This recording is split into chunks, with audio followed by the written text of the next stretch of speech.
2 minute dedication के साथ पढ़ लो तो याद हो जाएगा। समरी लिखवाई थी,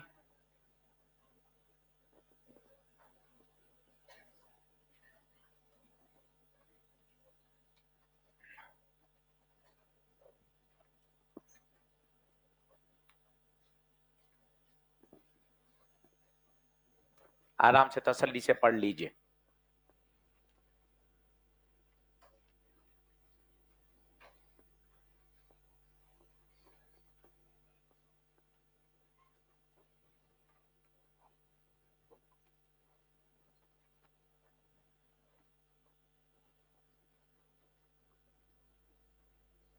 आज शाम को शेयर करूंगा टेलीग्राम पर एनसीईआरटी के कौन से सवाल दिए थे। 10 से 12 सवाल मैंने आपको वादा किया था। पेपर में बताऊंगा कौन कौन से सवाल एनसीईआरटी से थे। किसी को पता चला एनसीईआरटी के थे? चलो, अगले पेपर में फिर आएंगे। फिर 12 की जगह अब कर रहे हैं 15 सवाल। धीरे धीरे धीरे धीरे 50 के 50 एनसीईआरटी के। एक पेपर ऐसा लूंगा स्पेशल फिजिक्स का, जिसमें सारे प्रश्न होम टेस्ट दूंगा, जिसमें सारे प्रश्न किसके होंगे? एनसीईआरटी। पर सबका डेटा बदला हुआ, सब में किसी में करंट है तो वहां मैंने ईएमएफ पूछ लूंगा, चार्ज दे रखा है तो कुछ और पूछ लेंगे, फोर्स दिया हुआ है तो आपने कुछ दूसरी चीज पूछ ली, ऐसे। तो बेसिक इसके पीछे टारगेट ये है कि अपन को ना एनसीईआरटी की लैंग्वेज पकड़ में आनी चाहिए, बस। तो एक पूरा ऐसा पेपर सेट कर रहे हैं 50 सवाल या 100 सवाल का, घर पे प्रैक्टिस के लिए, जो 100% डिराइव्ड होगा कहां से? एनसीईआरटी से। आप उसका प्रिंट कराओ और उसका एक एक सवाल करो। उसमें करंट, कैपेसिटर, मैग्नेट, ईएमआई, सब कुछ। बेसिकली क्या है, प्रैक्टिस की बात है सारा। चलो, इसी पे एक सवाल और कर लीजिए जो हमने लास्ट टर्न पे यहाँ किया था। ये भी परीक्षा में आया हुआ है।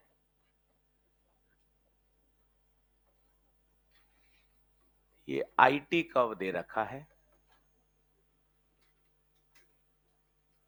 ऐसा।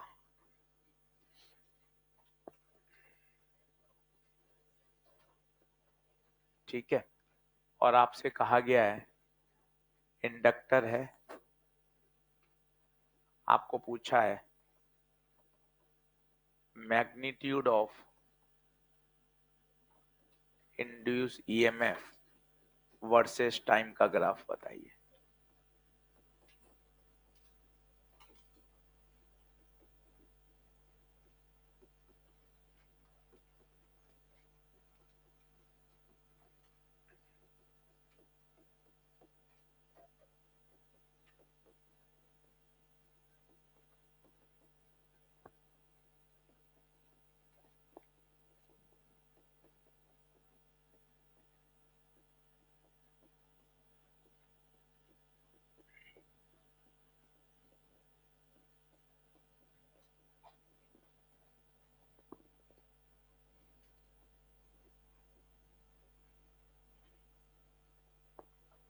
जस्ट इसके ऊपर एक सवाल करा रखा है, बिल्कुल वैसा ही एक और उसका कट कॉपी किया है मैंने। एक प्रश्न की प्रैक्टिस और हो जाए आपकी।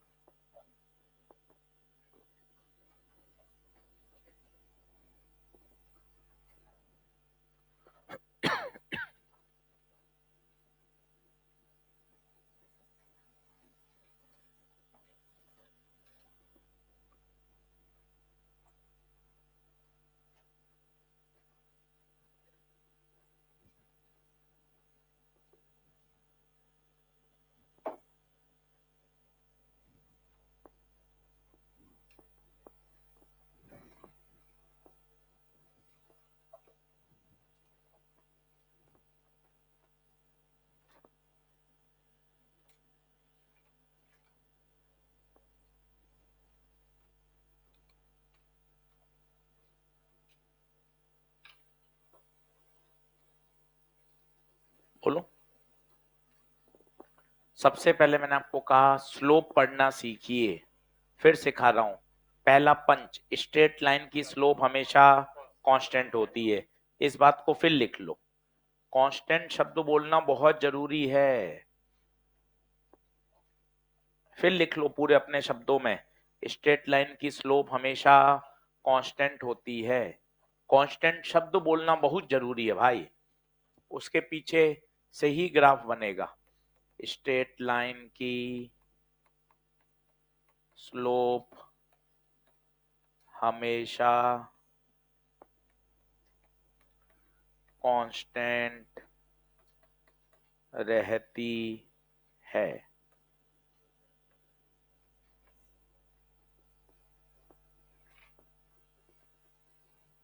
हमेशा। अब ध्यान से देखें, एक एक लाइन की बताइए। ओ ए का स्लोप बताइए, लाइन ओ ए का।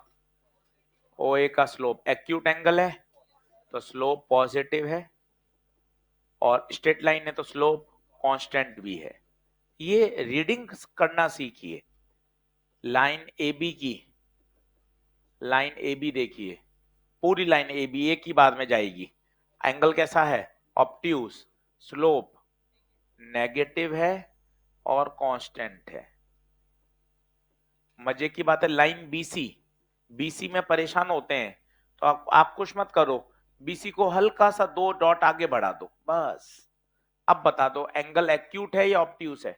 एक्यूट है। तो line BC, line BC, BC की स्लोप पॉजिटिव है और कांस्टेंट है। पहले तसल्ली से ये पढ़ना सीख लीजिए। ओ ए की स्लोप, ए बी की स्लोप, बीसी की स्लोप।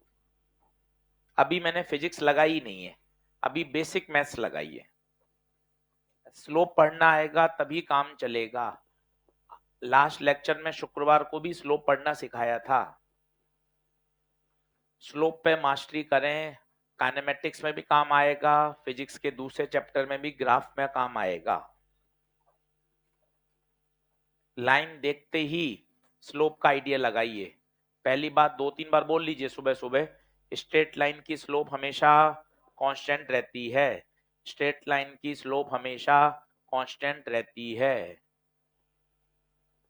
इस बात को बोल ले। अब बनाना है मुझे ई का ग्राफ। अब आप ध्यान से देखिएगा ई का ग्राफ कैसे बनेगा, सभी देखना ध्यान से। सबसे पहले लिखो ई का फॉर्मूला, ई बराबर minus L D I by D T. सबसे पहले ओरिजिनल फॉर्मूला, ई बराबर minus L D I by D T. भाई D I by D T कौन है? स्लोप। इसी को और आगे लिखो, ई बराबर minus L slope of I T graph. एकदम कंसेप्चुअल चलो, जुगाड़बाजी मत लगाओ। फंडामेंटल सीखो कि हाँ छोटी छोटी बात पता है, सूत्र याद होना चाहिए। ई बराबर minus L D I by D T. अब एक एक की बात करो। जैसे मैं लाइन ओ ए की बात करूंगा तो ओ ए की स्लोप बताओ कैसी है? पॉजिटिव और कांस्टेंट। अब आप खुद बताओ, ये पॉजिटिव और ये बाहर माइनस है तो क्या हो जाएगा? Negative constant. फिर मैं बात करता हूं लाइन ए बी की, तो ए बी की स्लोप कैसी आई थी? Negative constant. तो ये माइनस पॉजिटिव और कांस्टेंट। फिर लाइन बीसी की, बीसी की स्लोप आई थी भाई साहब पॉजिटिव कांस्टेंट, तो बाहर माइनस है तो ये हो गया साहब नेगेटिव और कांस्टेंट। तो अगर आप ईएमएफ का ग्राफ बनाओगे, आंखें खोल के बनाइएगा, पहले आ रहा है नेगेटिव कांस्टेंट, ये टक, ये ओ ए हो गया। उसके बाद पॉजिटिव कांस्टेंट, ये पॉजिटिव कांस्टेंट, और उसके बाद नेगेटिव कांस्टेंट।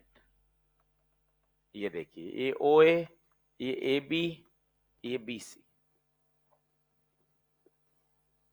पर अगर मुझे मैग्नीट्यूड पूछा जाए, ये 20 पार्ट का आंसर है, ये बी पार्ट का आंसर है। ए पार्ट में आपसे पूछा है मैग्नीट्यूड। अब सोचो अगर मैग्नीट्यूड पूछा जाएगा तो पूरा ग्राफ कहां चला जाएगा? ऊपर। अगर मैग्नीट्यूड ऑफ ईएमएफ पूछा जाए, 5 मिनट ज्यादा लगा लो, इसमें बहुत दिक्कत आती है आंसर में। ईएमएफ वो है मैग्नीट्यूड, मतलब पूरा ग्राफ पॉजिटिव, पूरा ग्राफ ऊपर चला जाएगा, पूरा ग्राफ। ये ओ ए है, फिर इसके बाद ए बी, और उसके बाद बी सी। ये देखिए पूरा ग्राफ ऊपर जाएगा।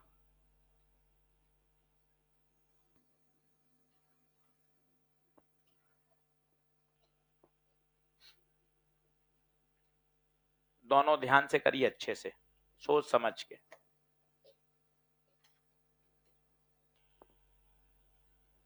ये ए पार्ट है, 5 मिनट लीजिए, मैं वापस समझाता हूं। इसमें कंफ्यूजन होता है। ये दोनों प्रश्न नीट में आए हुए हैं, इससे पहले वाला भी और ये वाला भी।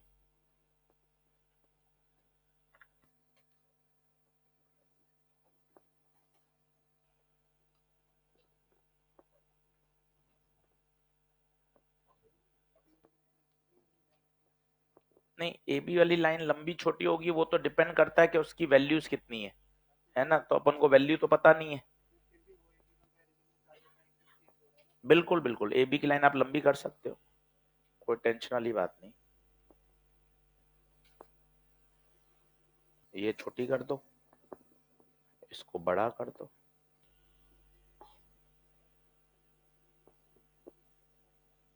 ठीक है, वो तो पूरी एक ही दिखेगी भाई।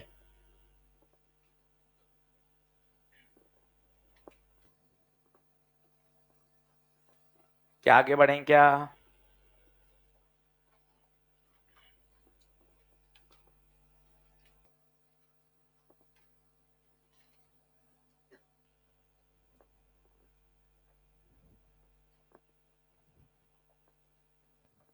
दोनों सवाल स्टार लगा लीजिए, वापस इसको अच्छे से करिए, दोनों ही काम के हैं।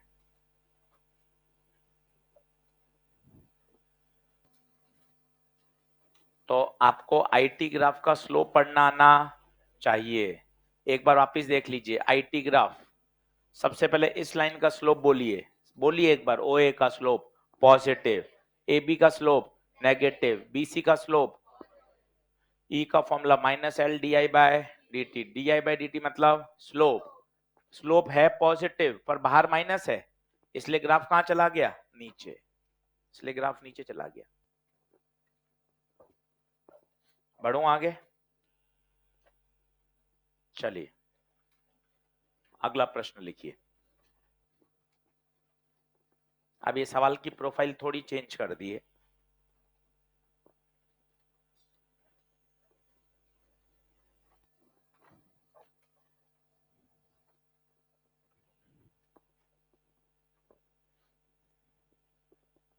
एक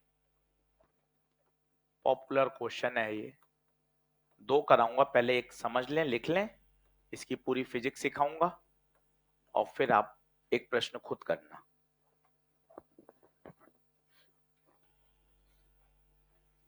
आज घर बैठ के पेपर को एक बार रिव्यू करिए, मैग्नेट के सवाल, ईएमआई के सवाल कौन से गलत हुए उनको वापस देखिए, क्लास नोट से उनको चेक करिए, एनसीईआरटी से देखिए, पेपर इसी तरह के ही आएंगे। थोड़ा सा एक्यूरेसी बढ़ाएं।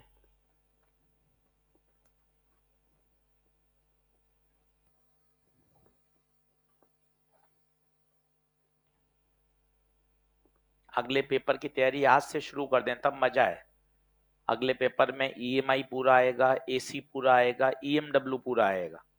आज से शुरू करिए कि ईएमआई के 6 लेक्चर हो गए हैं, 6 लेक्चर तैयार कर लो। प्लानिंग से करेंगे तो बढ़िया हो जाएगा।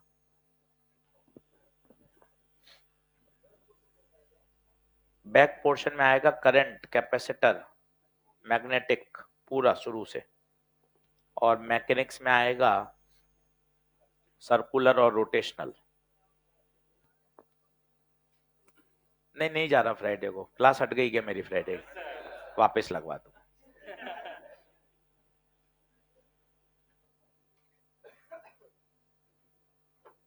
कहीं नहीं जा रहे, आपको 7 से 10 मार्च का बोला, उसके बाद ही कहीं जाएंगे।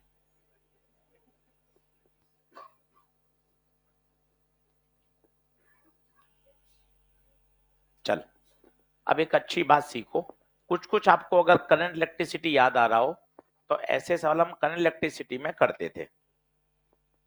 तो पहले से इसको अच्छे से समझिएगा कि बहुत पॉपुलर सवाल है। पहले मैं आपको करंट इलेक्ट्रिसिटी में ले चलता हूँ और वहां ऐसे सवालों की एक बार प्रैक्टिस कराता हूँ। यहाँ एक नई चीज आ गई है, ये सोलेनोइड बोले या आप इसको अच्छे शब्दों में बोलना शुरू कर दें, कौन है ये? इंडक्टर। स्टार लगा के रखिए, ये बहुत पॉपुलर है, हर तरह की परीक्षा में आया हुआ है, ये हर तरह की परीक्षा में पूछा जाता है, इसलिए ये सवाल एकदम देखते ही आना चाहिए। ये ऐसे पॉपुलर क्वेश्चन होते हैं। चलो करूं, नेक्स्ट करूं, लिख दिया पूरा? एक पूरा समझना है 15 मिनट, फिर अगला आपके ऊपर है, अगला थोड़ा कठिन करूंगा। लिख ले अच्छे से पूरा सवाल, पढ़ लो 2 बार, स्टार लगा के रखो, रिवीजन करने लायक प्रश्न है।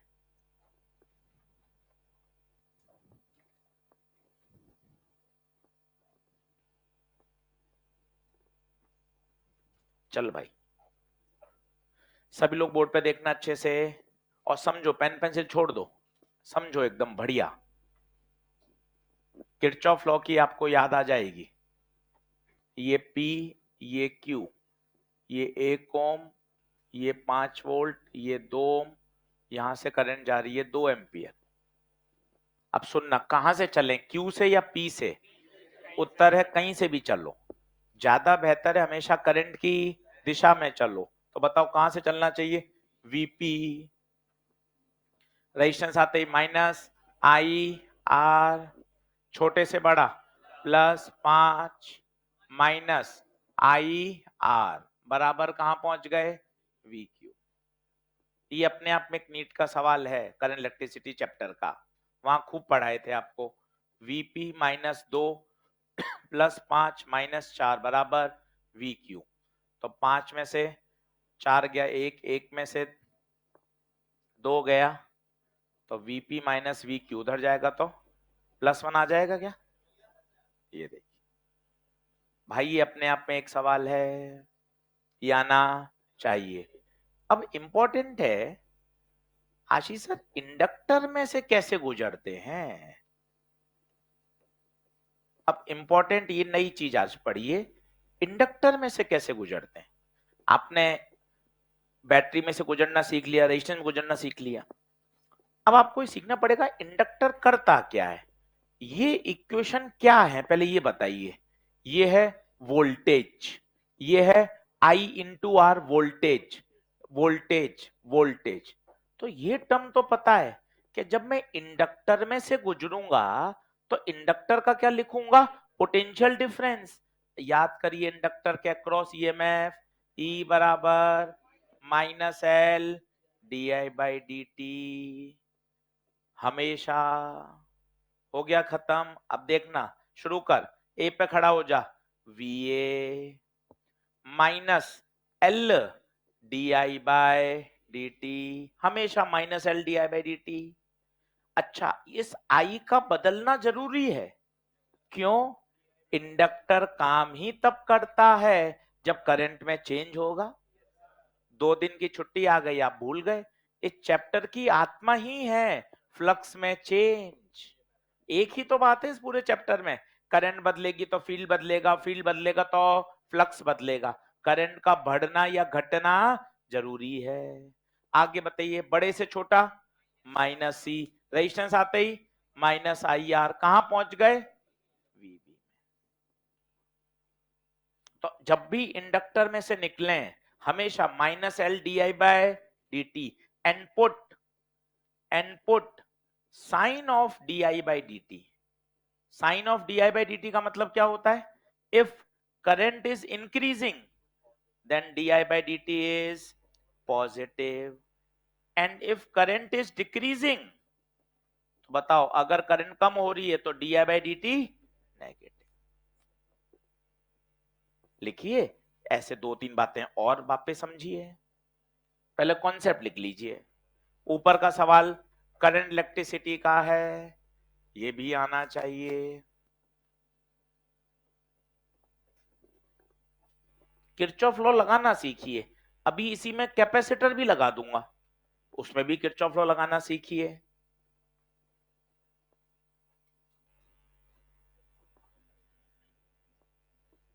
हाँ बिल्कुल, हमेशा करंट के साथ चलोगे तो minus L D I by D T, current के साथ चलने पर।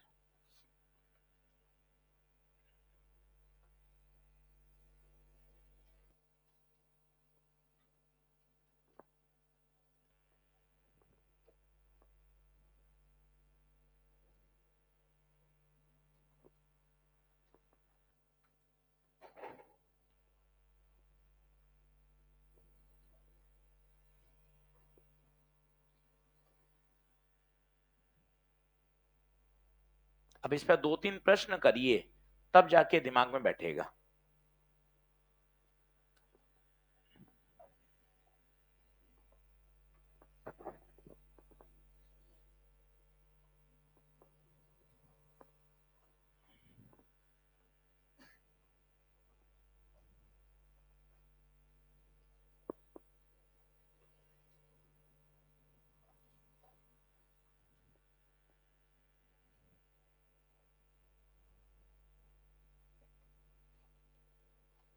चैप्टर आसान है इस सप्ताह, काफी चैप्टर 90% 95% हो जाएगा।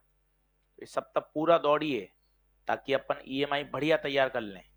जो शेड्यूल लेक्चर हैं उसमें ही पूरा करना है, सिस्टमेटिक 11 से 12 लेक्चर हैं अलॉटेड, डॉट 12 में पूरा करना है। उसके बाद तुरंत एनसीईआरटी करनी है संडे को, शेड्यूल बिल्कुल फिक्स है, वैसा ही चलते रहना है, कोई पेंडिंग कोई बैकलॉग नहीं। चैप्टर खत्म, आजा भैया एनसीईआरटी पूरी, सॉल्व अनसॉल्व सारे। थोड़ा सा और अपने आप को एकदम सिस्टमेटिक करिए। अब पेंडिंग बैकलॉग मत रखिए, रोज पढ़िए, टारगेट बनाइए अगले 6 दिन में ईएमआई पूरा करना है। हो जाएगा पढ़ोगे तो। चल भाई, सारे कॉन्सेप्ट लिख लिए क्या? आजा वापस। करूं, चेंज करूं क्या स्लाइड? जल्दी आओ। तो आज एक बात समझ में आ गई, इंडक्टर में करंट के साथ चलोगे तो हमेशा क्या लगाओगे? Minus L D I by D T, हमेशा minus L D I by D T. अब सुनिएगा, करंट के साथ चलना है, बताओ करंट कहां से कहां जा रही है? क्यू से पी या पी से क्यू? क्यू से पी। आ जाओ सब लोग बोर्ड पे देखना, क्यू पे खड़े हो गए, वी क्यू। बिंदास देखो, एक लाइन का सवाल है, एक लाइन। करंट के साथ चलो, बोलो आई इंटू आर, छोटे से बड़ा प्लस 30, इंडक्टर आते घबराने का नहीं, minus L D I by D t. कहां पहुंच गए? पी पर। देख, क्या ये समीकरण की फील आ रही है? अब इसमें तुझे क्या क्या चाहिए? आई, क्या आई है क्या? सब आई है 1, चल बहुत अच्छी बात है। Sir D I by D T चाहिए, D I by D T भी दे रखा है 10⁻2 ampere per second. Sir decreasing है तो माइनस लगा दे। और बता एल, एल भी दे रखा है 50 मिली हेनरी 10⁻−3। ये देखो, गिवन पढ़ना सीखो, गिवन पढ़ना सीखो। अब देखना, ये we Q minus I 1 into 2 plus 30 minus L 50 into 10⁻−3 D I by D T minus 10⁻2 VP. तो वी क्यू -2 प्लस 30, ये हो गया 3 में -1, माइनस का 5 प्लस 5 बराबर वीपी। पूछा भाई ने क्या है? वीपी माइनस वी क्यू, 33 आएगा, 33 आ रहा है भाई।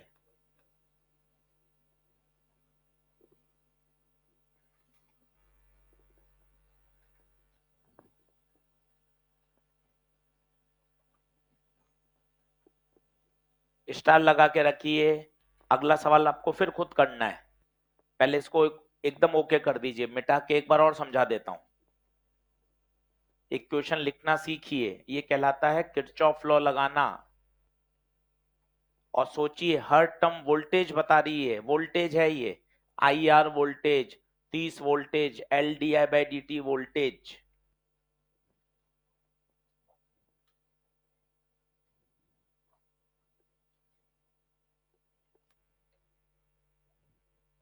अब थोड़ा सा आपको इसके अंदर की फिजिक्स और सिखाता हूं, ये तो ठीक है।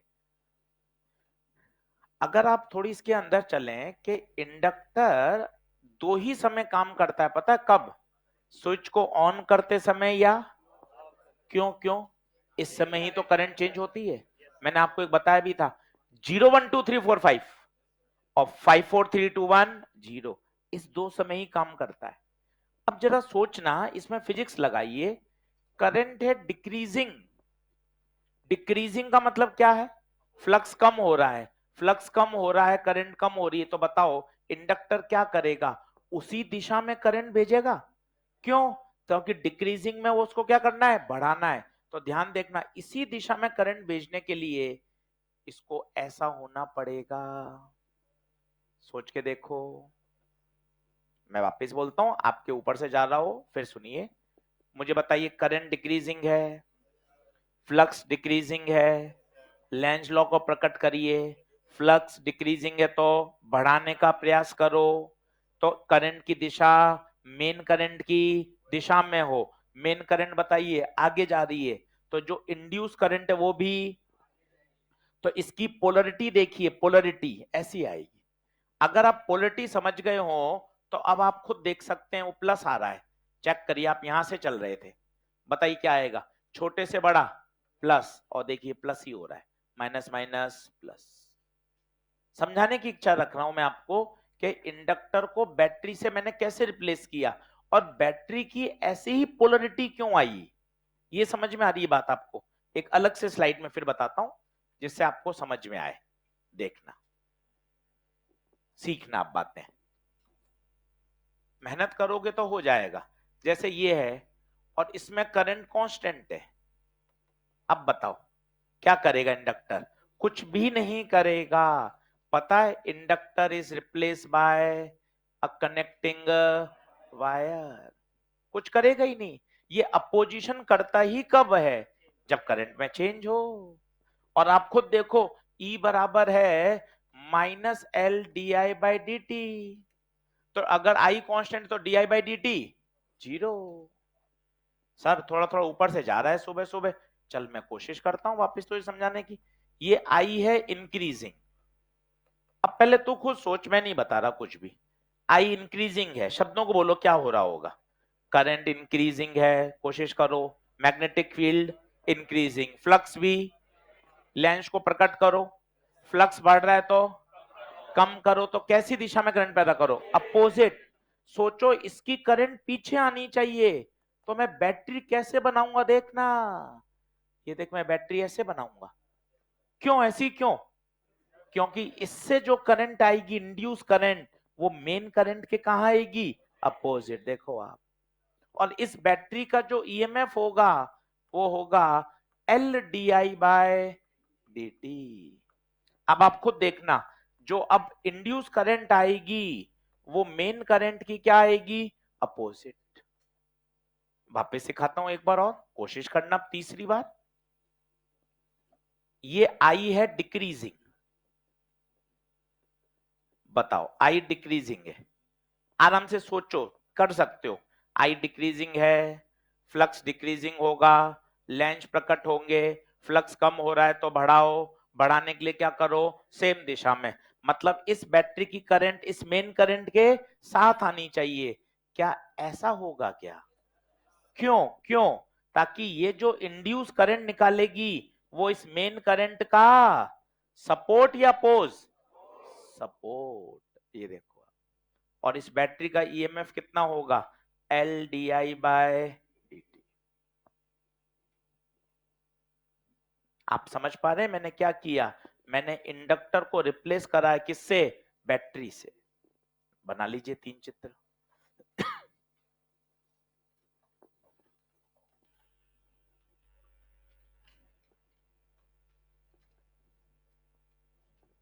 एक बार और बताता हूं, इंडक्टर को रिप्लेस किया है बैटरी से। बैटरी के टर्मिनल ऐसे ही क्यों लगाए? इस पर फिजिक्स है भाई, इस पर फिजिक्स है। ऐसे टर्मिनल इसलिए लगाए ताकि इंड्यूस करंट आपकी मेन करंट का क्या कर पाए? अपोज। आप लिख लो, मैं 5 मिनट और रुक जाऊंगा, कोई आपके मन में डाउट आ रहा तो पूछ लो। अपने ऐसे भागना जरूरी नहीं है, एक सवाल कम होगा कोई दिक्कत नहीं है, पर भाई जो बात है वो समझ में आ जाए, दिमाग में बैठ जाए, तो कहा कि हम घर जाके क्वेश्चंस की प्रैक्टिस कर सकें।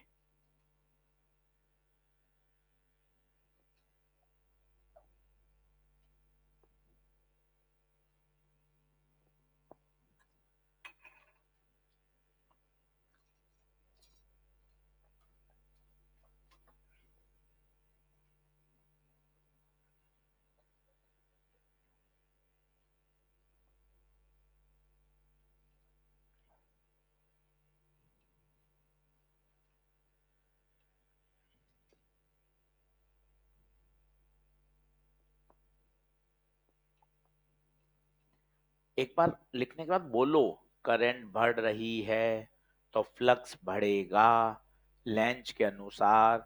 अगर फ्लक्स बढ़ रहा है तो उसे कम करना है, कम करने के लिए इंड्यूस करंट की दिशा मेन करंट से अपोजिट होगी।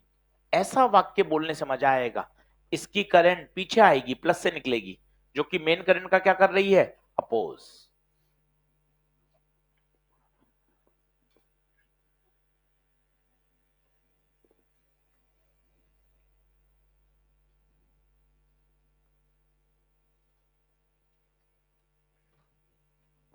अब एक प्रश्न और करिए, जब बिल्कुल ये प्रोफाइल समझ में आ जाएगी फिर मैं आगे बढ़ाऊंगा। Energy stored in the inductor.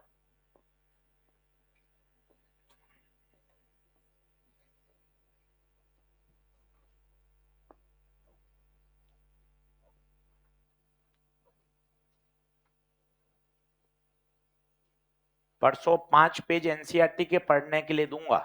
जब म्यूचुअल पूरा हो जाएगा तो 5 पेज एनसीईआरटी के पूरे पढ़ने, उसके थ्योरी, उसके सॉल्व सब पढ़ के आने। एक एक शब्द, ये जो अपन इंडक्टर का पढ़ रहे हैं, एक बार पूरा लिटरेचर भी पढ़ लोगे ना आधे घंटे में, तो सारी बातें और अच्छे से रिवाइज हो जाएगी। थोड़ा एनसीईआरटी के अंदर घुसिए, पीछे की टेबल, डायमेंशनल फॉर्मूला, समरी, अंदर के सवाल पूरे पूरे करिए, और समय देंगे तो हो जाएगा। चलिए एक प्रश्न और लिखिए।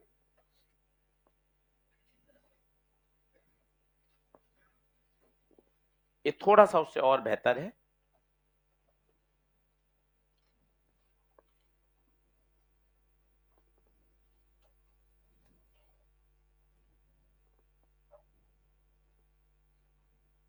किरचॉफ लॉ लगाना सीखिए बस। 2 बार गलत होगा कोई टेंशन नहीं है भाई।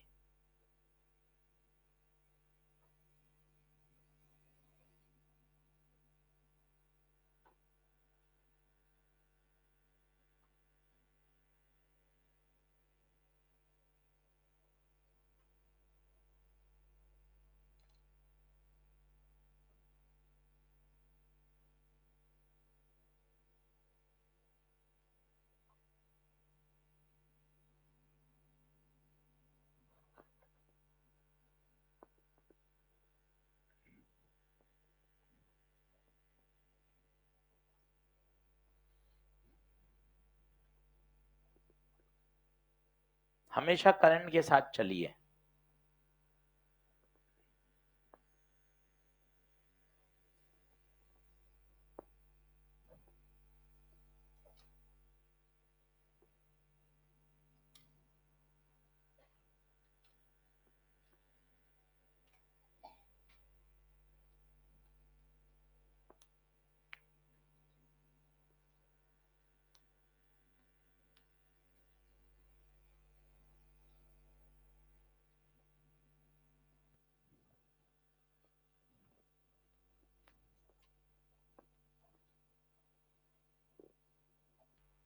अब चलो एक बार सब लोग बोर्ड पे देखो, पेन पेंसिल छोड़ दो।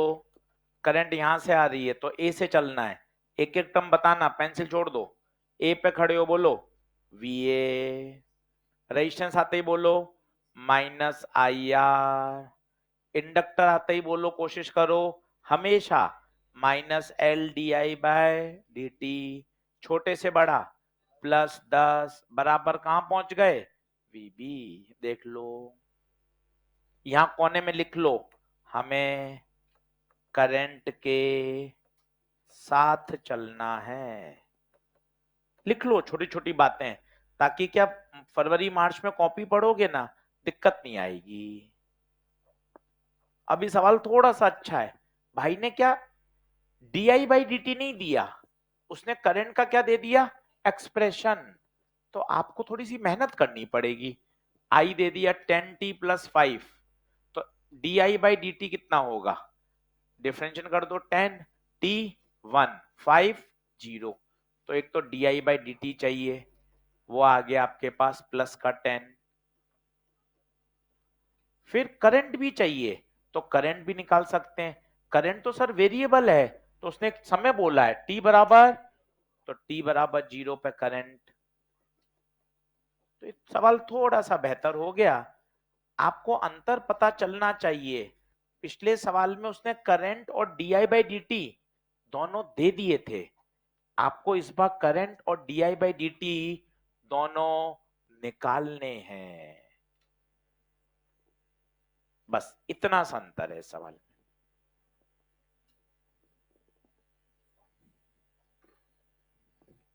और देखो साइन का कितना महत्व है, ऑप्शन देखो आप, 15 - 15, 5 - 5, इसका मतलब है ऑप्शन का माइनस साइन का कितना महत्व है। कहीं आपने प्लस माइनस की गलती करी तो सवाल अटक जाएगा।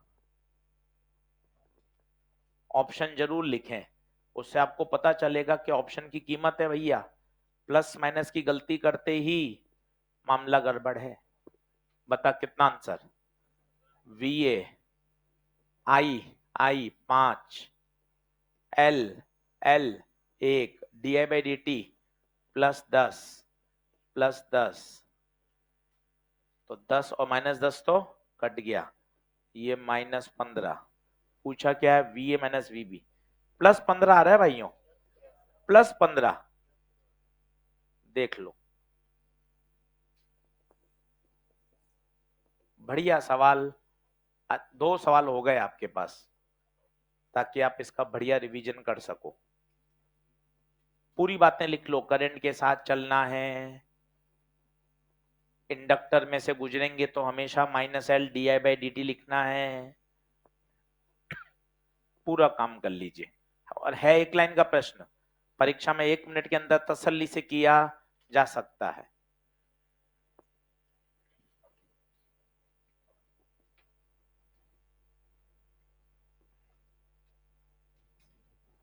हाँ जी, वो अपने आप ही आ रहा है ना, 10 + 10 आ रहा है, कोई साइन नहीं आ रहा तो +10 है, करंट बढ़ रही है।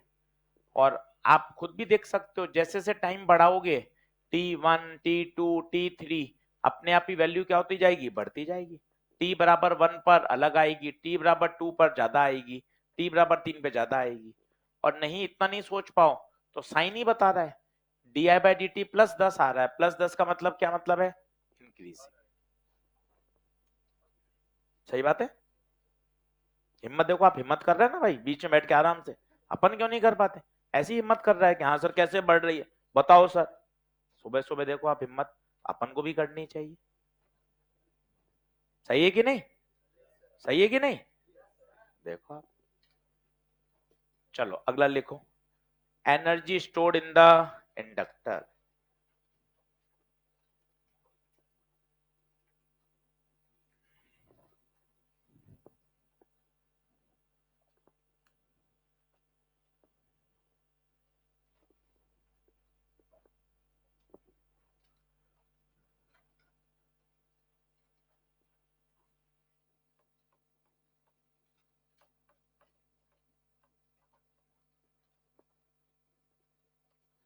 जिस प्रकार कैपेसिटर को चार्जिंग करने के लिए हमें वर्क करना पड़ता है, और वही वर्क उसके अंदर एनर्जी के रूप में जाके क्या हो जाता है, स्टोर। सभी को याद भी हो एनर्जी, 12 CV², और वो इलेक्ट्रिक फील्ड के रूप में जाके स्टोर होती है। इन द सेम वे, जब इंडक्टर में आप करंट को फ्लो कराते हो और करंट इंक्रीजिंग नेचर की है, इसे बोलते हैं ग्रोथ ऑफ करंट। तीसरे शब्द में बोलते हैं हम इंडक्टर को क्या कर रहे हैं, चार्ज कर रहे हैं, then we have to do work. अब प्रश्न होता है क्या सर कैसे, हम कैसे वर्क करेंगे, हम क्यों वर्क करेंगे, इंपॉर्टेंट ये है क्योंकि जब कोई चीज अपोज करती है और आप वर्क करते हो तो वो आपके द्वारा किया गया वर्क उसकी एनर्जी के रूप में जाके क्या हो जाता है, स्टोर। बहुत अच्छा शब्द है। अगर कोई सिस्टम अपोज कर रहा है तो पक्का पक्का वो एनर्जी को गेन कर रहा है। देखें उदाहरण के तौर पर आप इस बोतल को ऊपर ले जाइए तो पता है बोतल इसका अपोज कर रही है क्योंकि बाय डिफॉल्ट एमजी की वजह से कहां आना चाहती है, नीचे। आप ऊपर ले जाइए। अब बताइए इसका जो अपोजिशन है वो इसकी एनर्जी को क्या कर रहा है, बढ़ा रहा है। mgh इसकी एनर्जी बढ़ गई, किसने वर्क किया, अपन ने वर्क किया और इसकी ऊर्जा बढ़ गई। समझिए बात को। स्प्रिंग स्प्रिंग आपके पेन में है, उस स्प्रिंग को दबाइए या कंप्रेस करिए, बताइए क्या स्प्रिंग अपोज मारेगी या नहीं मारेगी।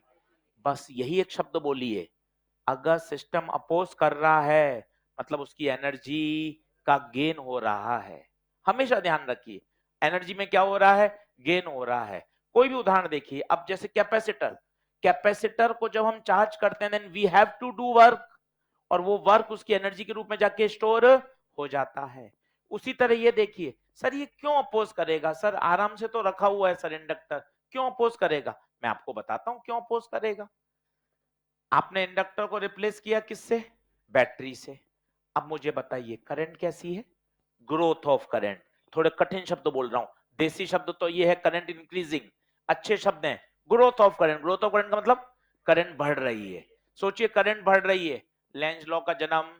अच्छा करंट बढ़ रही है, फ्लक्स बढ़ रहा है, कम करो, कम करो मतलब क्या करो, अपोज। तो बताओ इसकी पोलरिटी कैसी आएगी, सोच के बताओ। क्या ये मैंने पोलरिटी सही बनाई है क्या, क्यों बनाई है सही बताइए, क्यों बनाई है, क्योंकि इसकी इंड्यूस करंट कहां होनी चाहिए, इसके अपोज।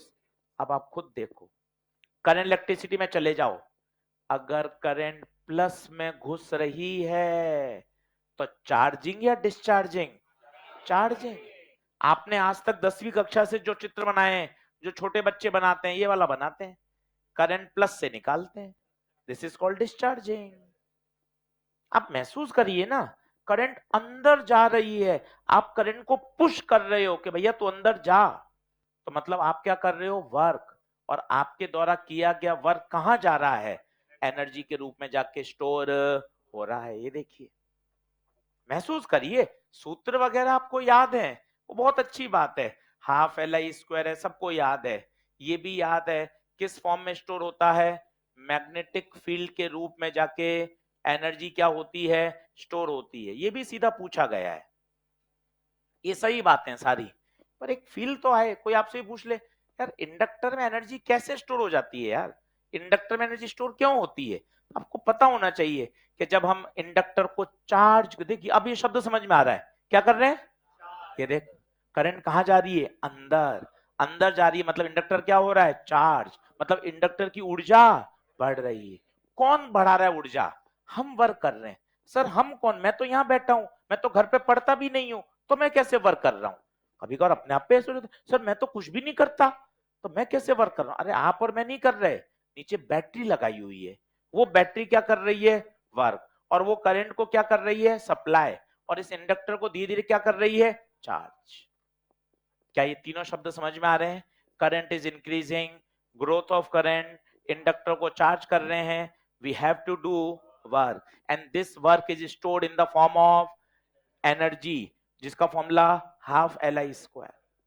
यही कैपेसिटर में होता है, हाफ एल आई स्क्वायर की जगह half C V square, magnetic field की जगह इलेक्ट्रिक फील्ड। एक यहाँ एनर्जी डेंसिटी भी होती है जो ईएमडब्ल्यू में आएगा, शायद यहां याद हो जाए तो मजा आ जाए।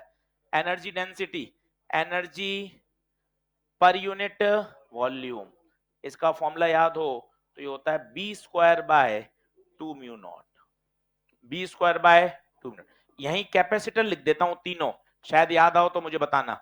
यही कोने में कैपेसिटर, पेन का कलर बदल के बताना कैपेसिटर के तीनों पॉइंट। ऊपर से शुरू करो, यहां से पहला half C V square half C V square. दूसरा बताओ in the form of electric field. तीसरा बताओ एनर्जी डेंसिटी याद हो किसी को, किसी को एनर्जी डेंसिटी याद हो तो half epsilon not E square. ये तीनों पॉइंट अपन को शानदार याद होने, ये मैंने जानबूझकर कैपेसिटर के कोने में लिख दिए ताकि जब हम रिवीजन करें तो हमें तीन उसके और तीन इसके याद हो जाए। पूरा छापिए, एक बार और बताता हूं।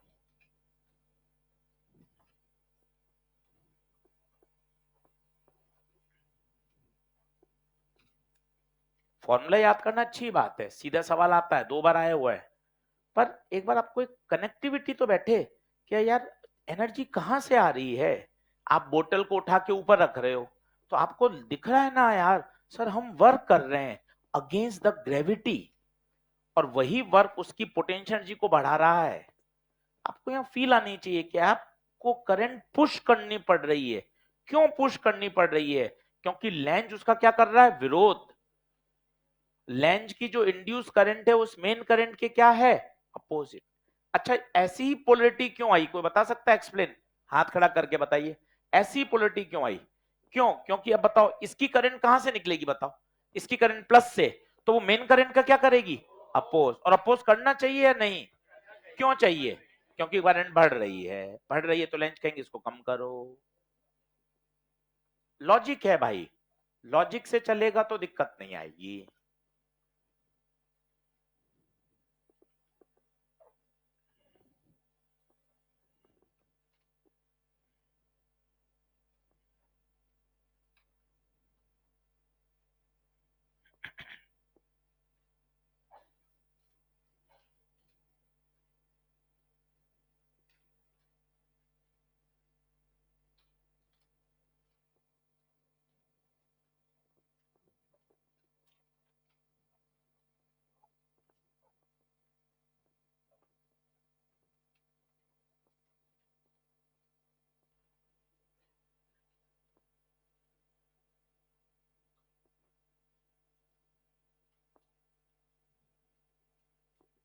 बढ़ू साहब,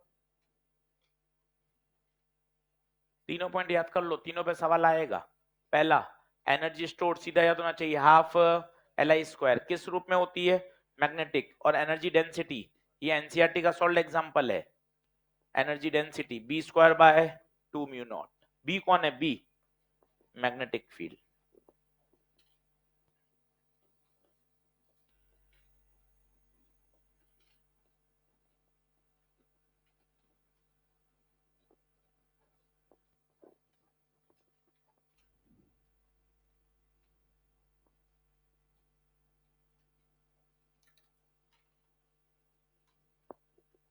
बढ़ू क्या?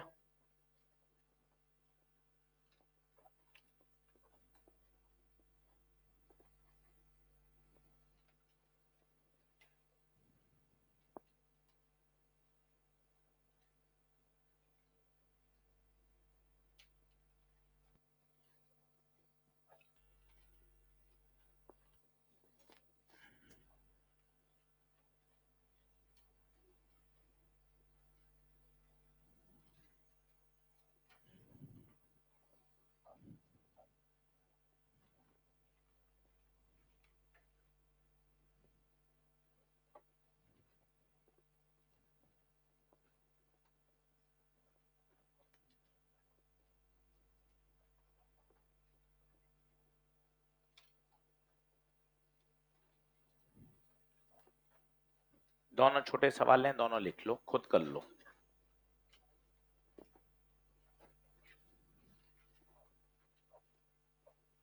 दोनों खुद करें।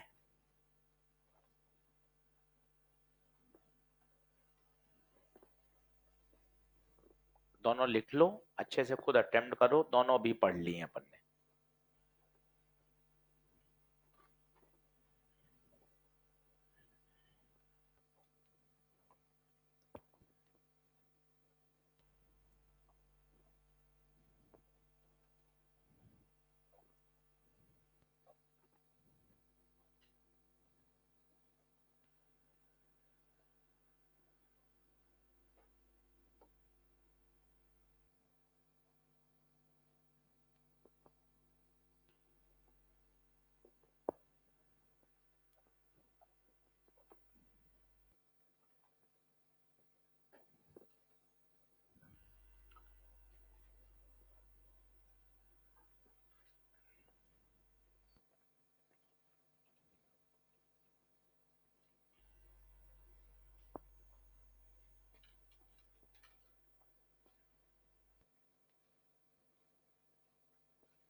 खुद करें, गिवन लिखें, बहुत सरल है, बस याद कराना चाहते हैं आप, एक बार याद कर लो हाफ एल आई स्क्वायर और थोड़ी सी कैलकुलेशन कर लो।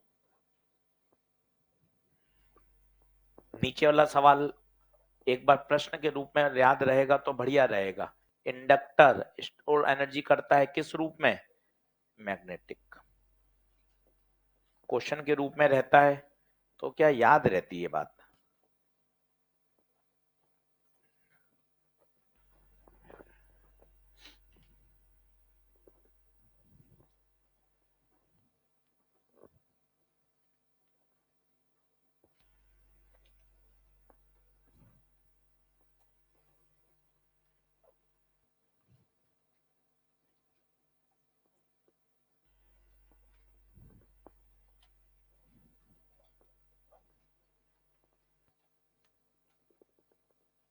क्या रहा? आओ बोलो।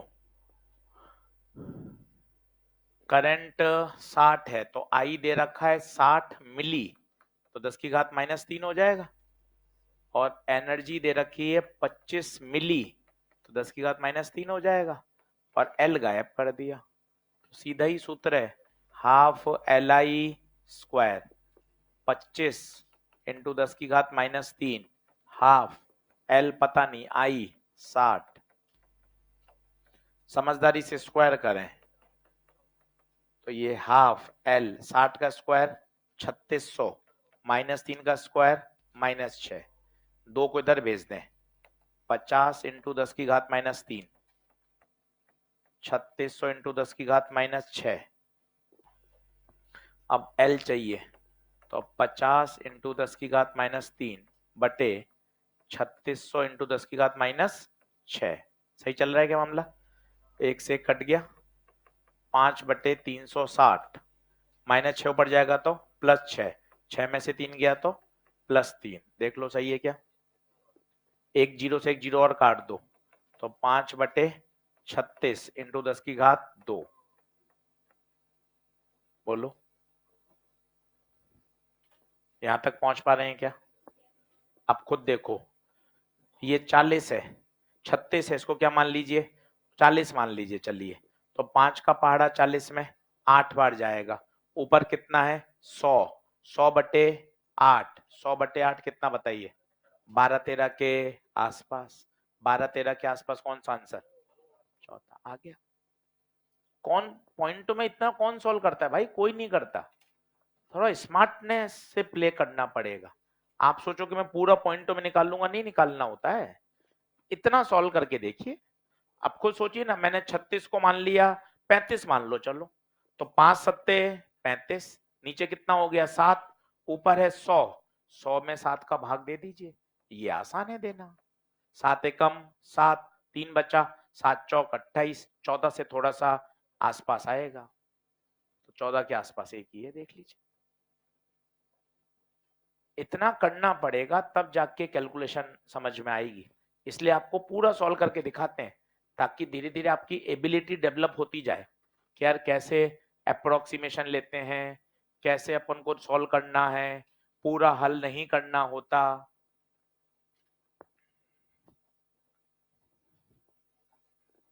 दूसरा सवाल लिख लीजिए ताकि एज अ थ्योरेटिकल क्वेश्चन ध्यान रहे। इंडक्टर एनर्जी किस रूप में स्टोर करता है? इन the form of magnetic field.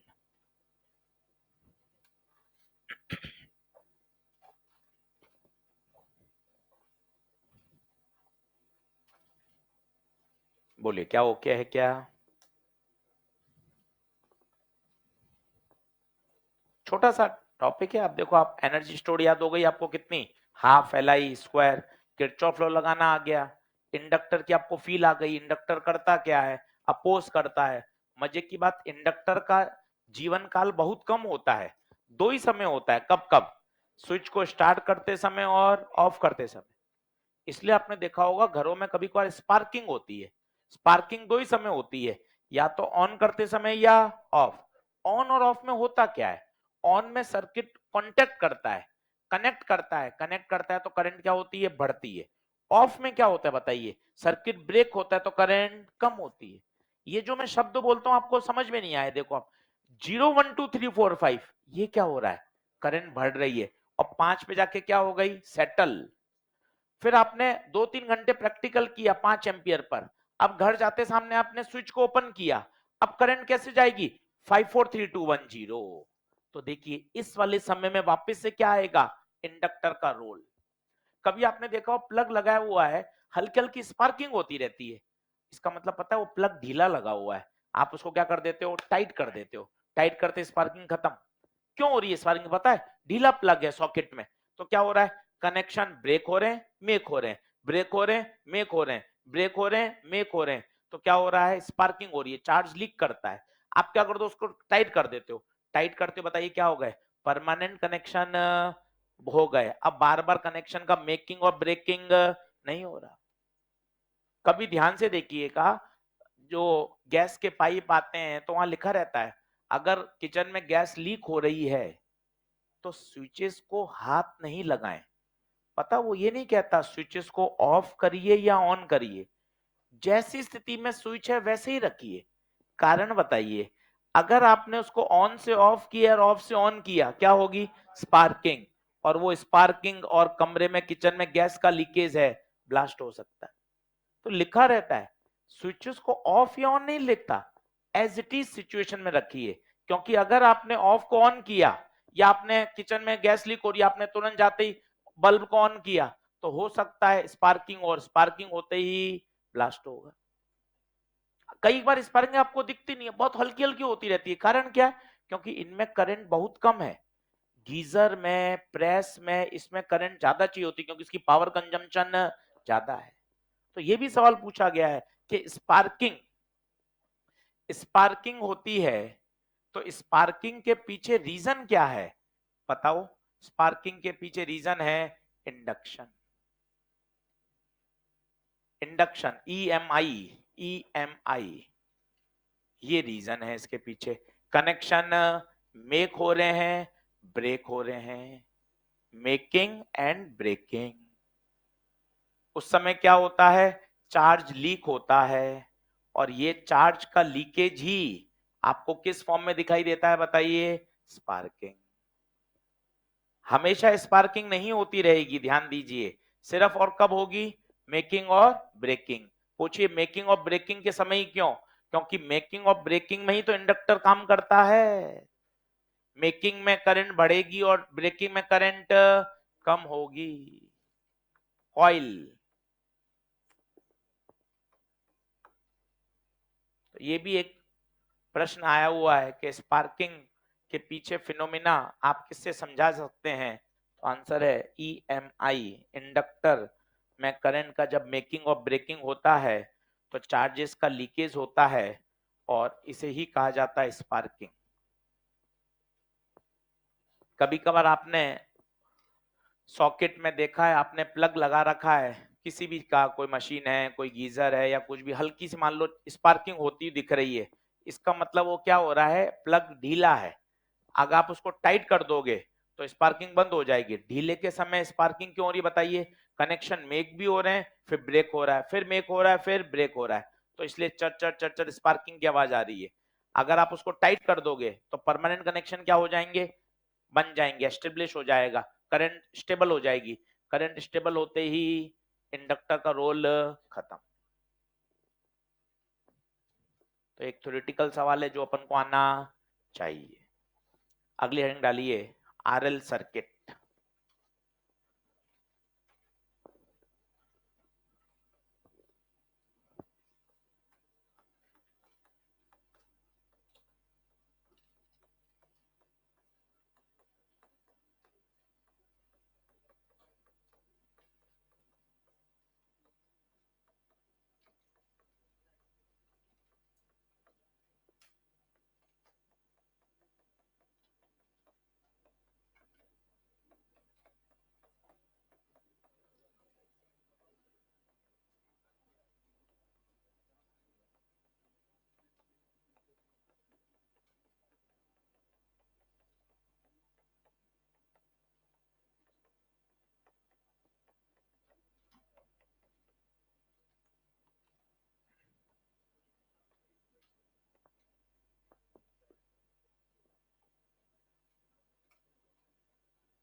चलिए,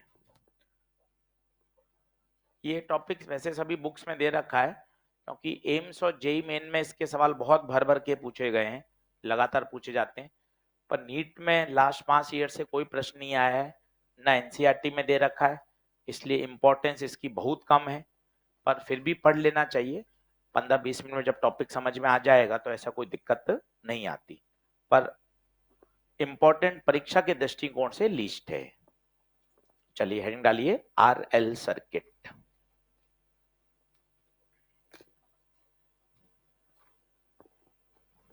लास्ट 2017 में क्वेश्चन इसका दिखा था, 5 साल से कोई क्वेश्चन नहीं आया है।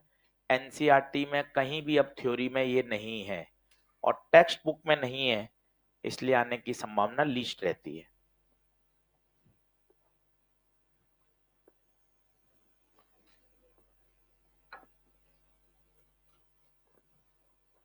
करें, शुरू करें। चलिए, पहला लिखिए आरएल सर्किट का A part, case 1, growth of current.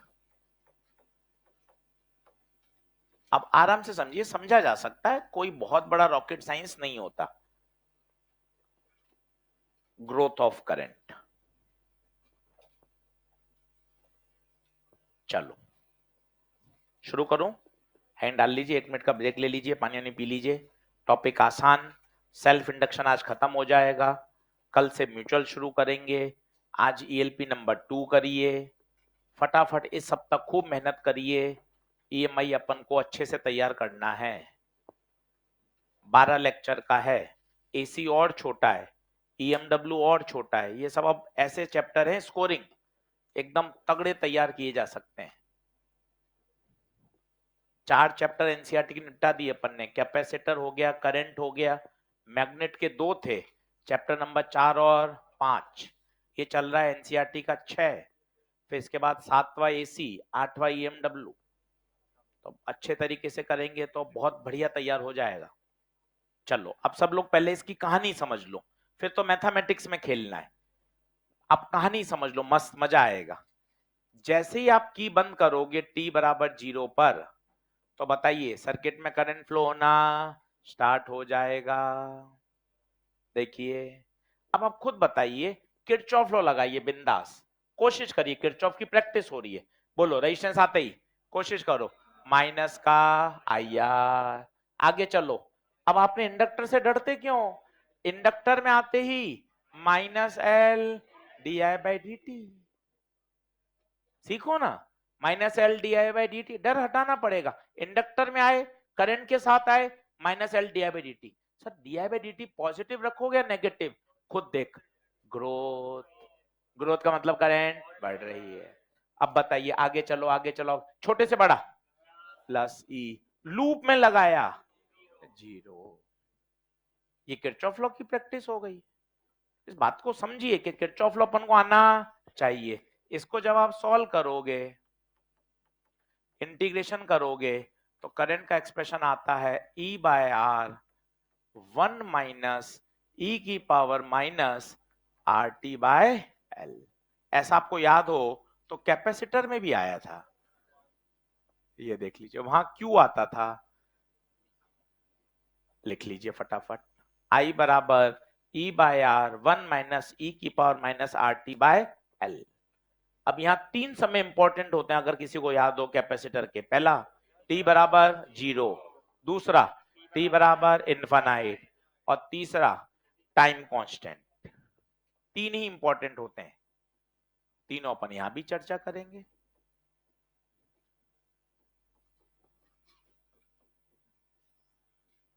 अच्छे से आप समझ लीजिए, वापस बताता हूं क्या लॉजिक है।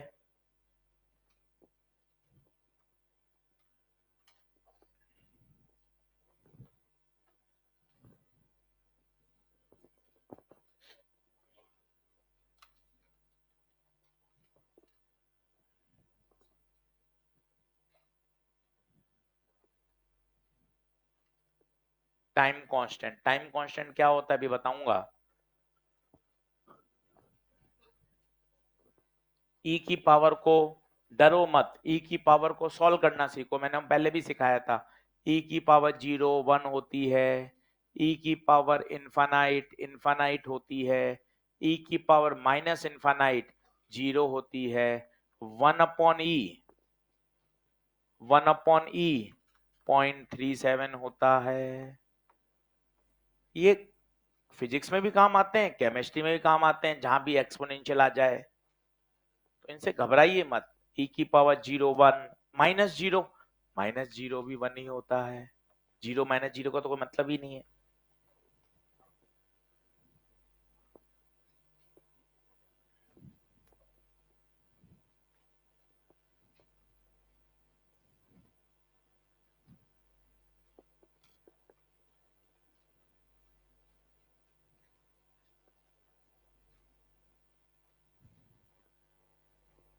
अब 3 समय फेमस हैं जो बार बार पूछे जाते हैं।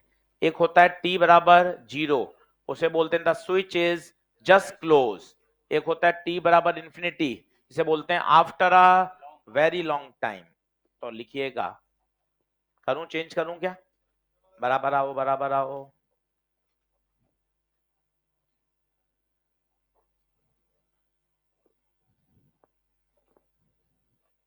लिखो।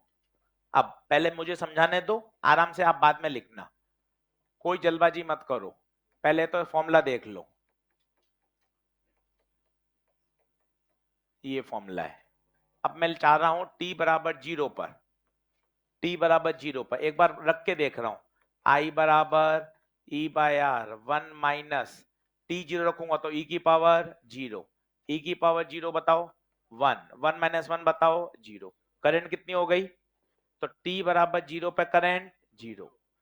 परीक्षा में करने का क्या तरीका है? जब भी t बराबर 0 आए, इंडक्टर को हटाओ और ओपन कर दो। इंडक्टर को हटाओ, सर्किट को ओपन कर दो। सोचिए सर्किट आरएल रहेगा ही नहीं। जब इंडक्टर हट गया तो सर्किट में तो सिर्फ क्या बचा? रेजिस्टेंस। 10वीं क्लास, बताओ सर्किट ओपन है, करंट 0। देख लीजिए करंट 0। वापस बताता हूं धीरे धीरे, फिर देखना। अब बता रहा हूं t बराबर इन्फानाइट, तसल्ली से सुने, इसका दूसरा नाम है स्टडी स्टेट, करंट सेटल हो चुकी है। इसका तीसरा नाम है after a very long time, किसी भी नाम से परीक्षा में पूछा जा सकता है। आइए पहले मैथ से बताता हूं, फिजिक्स से बताऊंगा, लॉजिकल समझाऊंगा, तीनों देखना, बाद में नोट करना, कॉपी मत भरो। पहले सूत्र E बाय आर 1 माइनस ई की power R T by L, T बराबर रखा इन्फानाइट। बोलो E बाय आर 1 माइनस ई की power minus infinite, minus infinite का मतलब 0। तो करंट आ गई E बाय आर। ये तो है मैथमेटिक्स। शॉर्टकट क्या है? T बराबर इंफिनिटी पर इंडक्टर को हटाओ और एक कनेक्टिंग वायर लगाओ। कैपेसिटर से उल्टा चलता है ये, कनेक्टिंग वायर लगाओ। अब सुनते जाइएगा, इंडक्टर को हटाया और यहां लगा दिया कनेक्टिंग वायर। सवाल आरएल सर्किट का बचता ही नहीं है, क्योंकि इंडक्टर तो हट चुका। अब 10वीं कक्षा का सवाल है, एक बैटरी और एक रेजिस्टेंस है, जल्दी से बताइए करंट कितना? E by R. ये है मैथ्स, ये है शॉर्टकट। अब फिजिक्स क्या कहती है, इंडक्टर क्यों हट गया? आइए कोशिश करिए। काफी समय बाद करंट सेटल हो गई, बोले तो करंट कांस्टेंट हो गई। और अगर करंट कांस्टेंट हो गई है, लेंज भैया आसपास भी नहीं आएंगे। लेंज भैया तो आते ही कब हैं? जब करंट क्या हो रही होती है? चेंज। लेंज आएगा ही नहीं।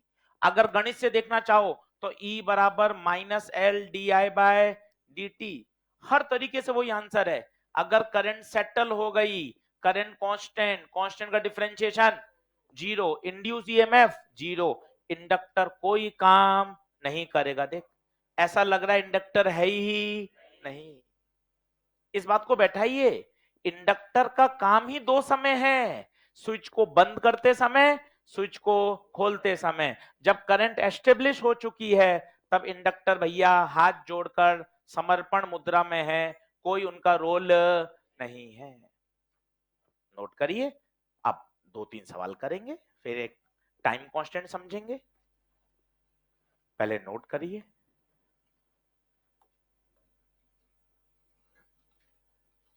अच्छे से पूरा लिख लीजिए।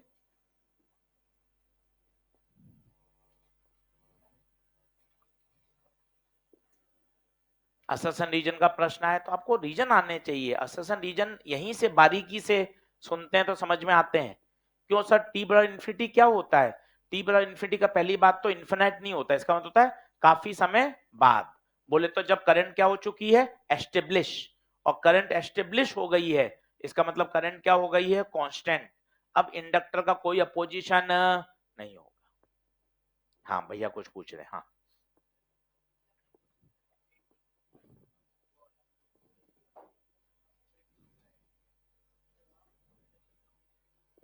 नहीं नहीं, तो वहां तो जो करंट है वो टी बराबर 0 पर है। वो आरएल सर्किट नहीं है, वो किसी सर्किट का क्या है, एक पार्ट है। आरएल सर्किट में एक आर एक एल और नीचे क्या होना चाहिए, इंडक्टर। सही बात।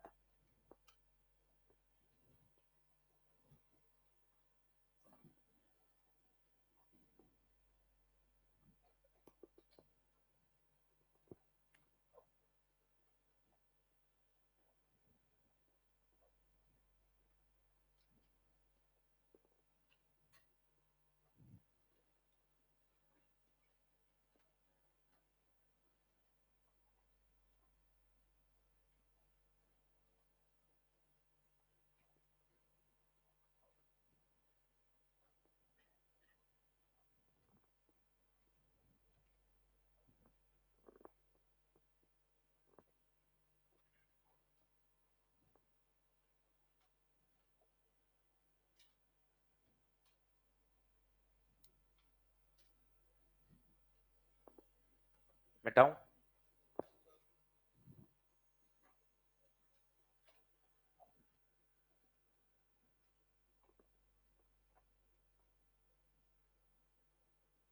आज घर जाके आधा घंटा सेल्फ इंडक्शन पूरा पढ़िए। कल म्यूचुअल शुरू होगा, बहुत छोटे छोटे टॉपिक, सारे पॉइंट्स बना लीजिए, आधे पेज में सारे पॉइंट्स आ जाएंगे। इसकी एनर्जी स्टोर, इसका फॉर्मूला, सारे कॉन्सेप्ट आ जाएंगे।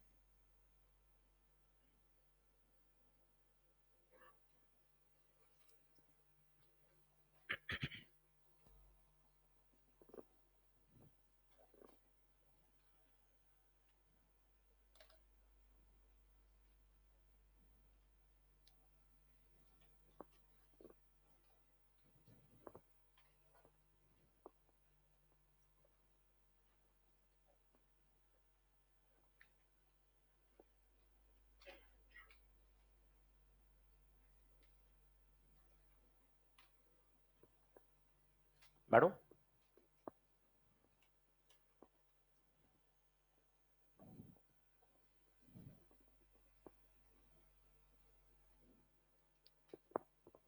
तीसरा एक होता है, करूं नेक्स्ट, करूं भाइयों?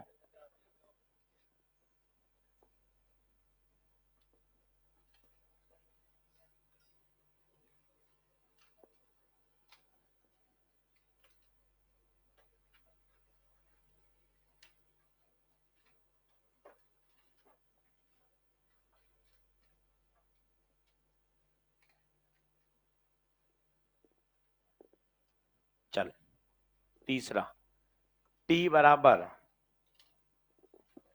एल बाय आर पर क्या होगा? अपन काय को रटे हैं, फॉर्मूला है, फॉर्मूले में खुद रख के देखो, खुद रखो टी की जगह एल बाय आर।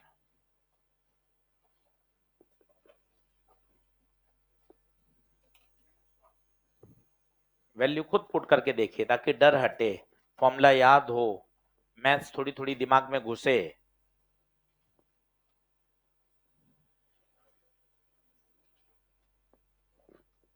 बहुत ज्यादा इंपॉर्टेंट नहीं है, एनसीईआरटी में नहीं है टॉपिक। अपन 2-3 सवाल करना चाहते हैं ताकि दिक्कत नहीं आए। एल से आर से आर, आई बराबर ई बाय आर 1 - ई की power -1, e by R 1 - 1 by e, 1 by e बता कितना, 0.37, 1 में से घटाएगा तो कितना 0.63।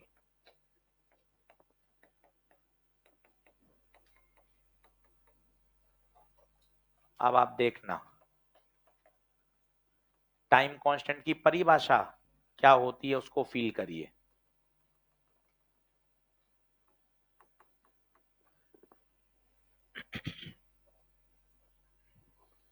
आप खुद बताइए t बराबर 0 पे करंट क्या थी।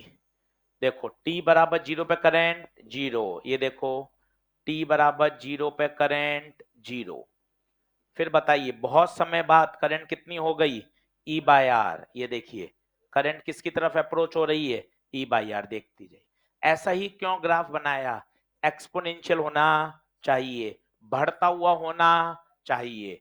फिर t बराबर L बाय आर क्या है, t बराबर L बाय आर एक ऐसा समय है जब करंट अपनी मैक्सिमम करंट की कितना परसेंट हो चुकी है 63%। ये पूछ सकता है परिभाषा, 4 ऑप्शन दिए हैं, टाइम कांस्टेंट क्या होता है। तो टाइम कांस्टेंट एक ऐसा समय है जब करंट अपनी मैक्सिमम करंट की कितनी हो चुकी है 63%। कभी कभार यूनिट एंड डायमेंशन में दे देगा सवाल, बहुत अच्छा, सामान्य बच्चा उलझ जाता है, उसको 5 मिनट लग जाते हैं, वो पूछ लेता है एल बाय आर की डायमेंशन बताओ। अब बच्चा क्या करता है, एल की अलग निकालता है, आर की अलग निकालता है, और जिसको थोड़ी होशियारी है, अरे एल बाय आर तो टाइम होता है, एल बाय आर तो टाइम होता है, तो बताओ टाइम की डायमेंशन m0 l0 t1। तो ये होशियारी काम आ जाती कभी कभार। आप सामान्य बच्चा भी करेगा तो आंसर आएगा, पहले वो एल निकाल लेगा फिर आर निकाल लेगा। अब जिसको ये चमक रहा है, अरे यार एल बाय आर तो टाइम होता है, तो एल बाय आर तो टाइम होता है, टाइम की डायमेंशन t1, ये सवाल बन गया एक बढ़िया। तो ऐसे छोटे छोटे सवाल बन जाते हैं कि भैया एल बाय आर में आपको समय बचाना आना चाहिए। टाइम कांस्टेंट क्या होता है, टाइम कांस्टेंट एक ऐसा समय है जब करंट अपने मैक्सिमम करंट की कितनी हो गई 63% हो गई।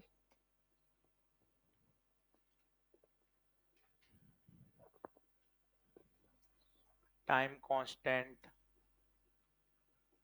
tau is a time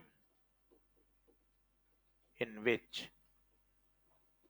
current becomes 63% of its maximum value। tau tau होता है L by R।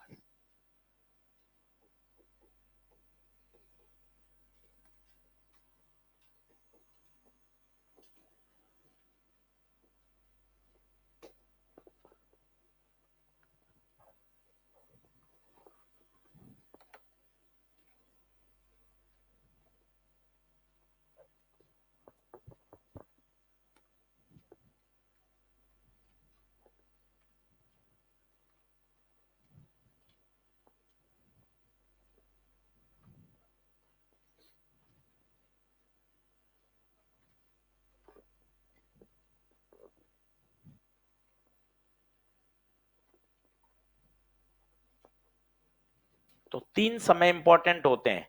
अगर आप कैपेसिटर की कॉपी में खोलोगे ना, वहां भी मैंने 3 समय लिखवाए हैं, जीरो, इनफाइनाइट और टाइम कांस्टेंट, सेम यहां भी वही लिखा है। आपको सिर्फ याद रखना है, जीरो पे इंडक्टर को हटाओ, ओपन कर दो, इन्फिनिटी पर इंडक्टर की जगह कनेक्टिंग वायर लगा दो, और दिमाग में बैठाओ यार इंडक्टर तो हट ही गया, तो सवाल 10वीं कक्षा का बन गया, सवाल बन गया 10वीं का, एक रेजिस्टेंस एक बैटरी, रेजिस्टिव सर्किट बन जाएगा।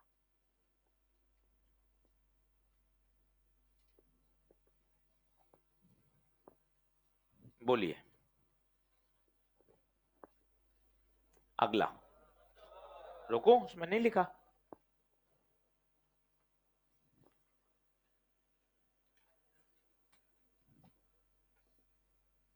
अब इस पे 2-3 प्रश्न कर लो, 2-3 जेई में, नीट का तो एक ही प्रश्न है 2017 का, उसके बाद आया ही नहीं कभी।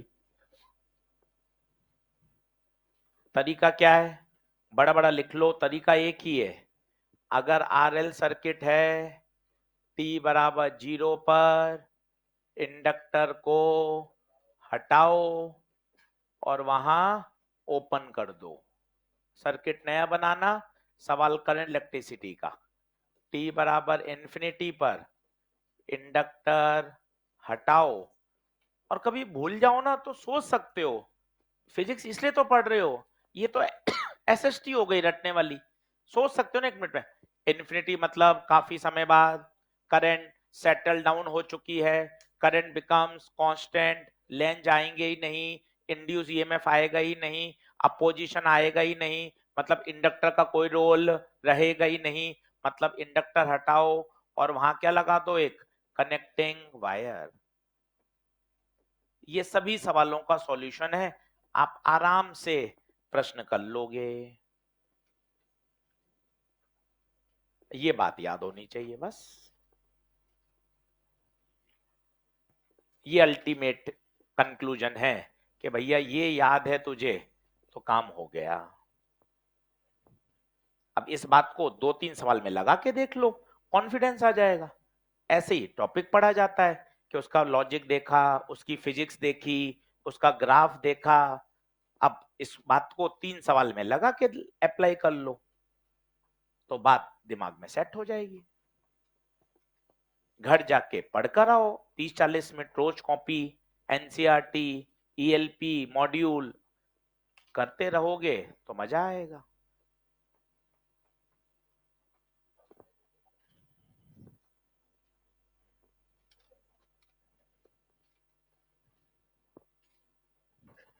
दिखने में डरावना लगेगा, पर जैसे आपने उसने बोला स्टडी स्टेट, स्टडी स्टेट का मतलब टी बराबर इनफाइनाइट, बोले तो इंडक्टर को हटाओ, कनेक्टिंग वायर लगा दो।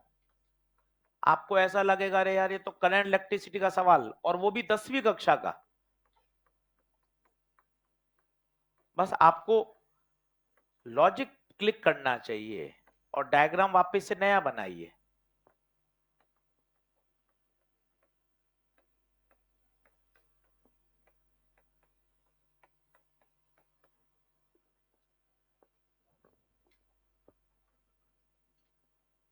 स्टडी स्टेट,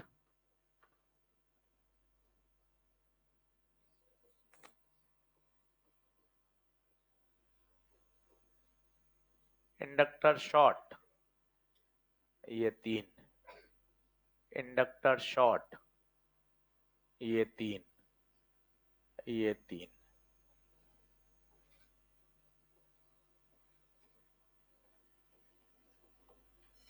ये इंडक्टर है।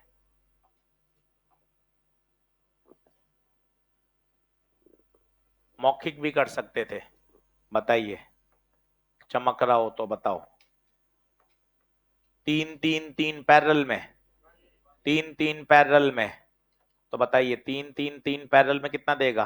1/3 1/3 1/3, 1 ओम।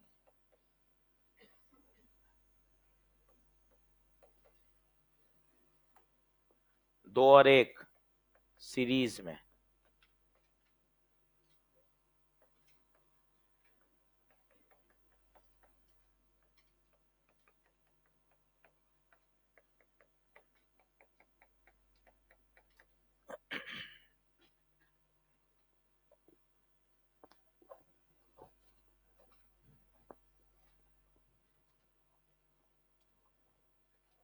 आपको लग रहा है दिखने में कि आरएल है भाई, बहुत कुछ है। आप ये बात सोचो ना, इंडक्टर तो हटेगा ही, या तो ओपन होगा या कनेक्टिंग वायर लगेगा। तो आप ये बोल ही क्यों रहे आरएल है? आप तो ये बोलो सर्किट में केवल आर बचेगा, और आर बच गया तो 10वीं कक्षा का सवाल बन गया। इंडक्टर तो हटना ही है, इस बात को सीखो ना। फिर ये तीनों किस में हो गए? पैरेलल में हो गए। ये तीनों पैरेलल में, इसकी जगह लग गया 1 ओम। ये दोनों सीरीज में, सीरीज में आ जाएगा 3 ओम, 2 और 1।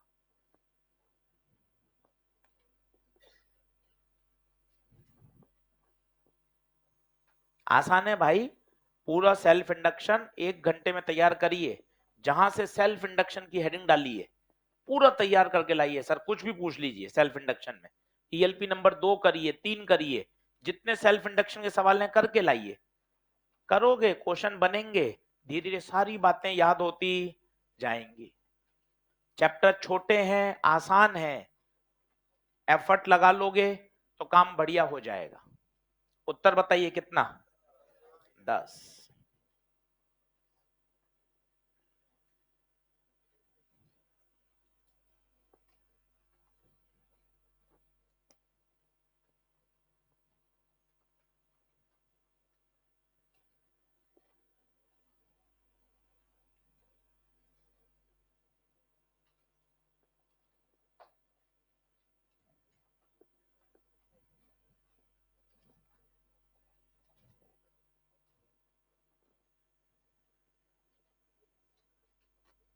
अब एक प्रश्न है, 1 मिनट के अंदर चित्र बना के करना है, लास्ट प्रश्न आज का आरएल सर्किट का।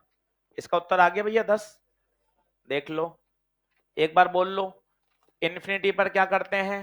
इंडक्टर को हटाओ, कनेक्टिंग वायर लगाओ। टी बराबर इन्फिनिटी, इंडक्टर को हटाओ, कनेक्टिंग वायर लगाओ। क्यों? क्यों का कारण बताओ। बहुत समय बाद करंट स्टेबल हो चुकी है, अब पोजीशन बंद हो जाएगा, कोई इंड्यूस ईएमएफ नहीं पैदा करेगा, कोई इंड्यूस ईएमएफ नहीं आएगा। अभी दिखने में बहुत डरावना है, पर आप कर सकते हो। Immediately after the switch is close, इसका मतलब क्या? इसका मतलब क्या? टी बराबर 0। टी बराबर 0 पर ट्रिक बताओ। इंडक्टर को हटाओ और वहां से क्या कर दो? ओपन। बहुत जल्दी आंसर दे सकते हो। इंडक्टर को हटा के ओपन कर दो।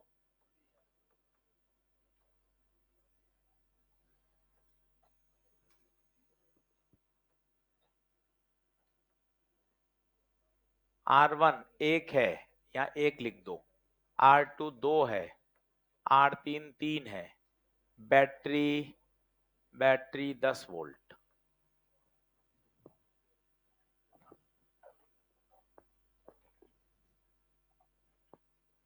पूरा लिख लीजिए, सोच के आइएगा। कल म्यूचुअल शुरू करूंगा, सेल्फ पूरा तैयार करके आइएगा, होमवर्क पूरा करके लाइएगा। लिख लें।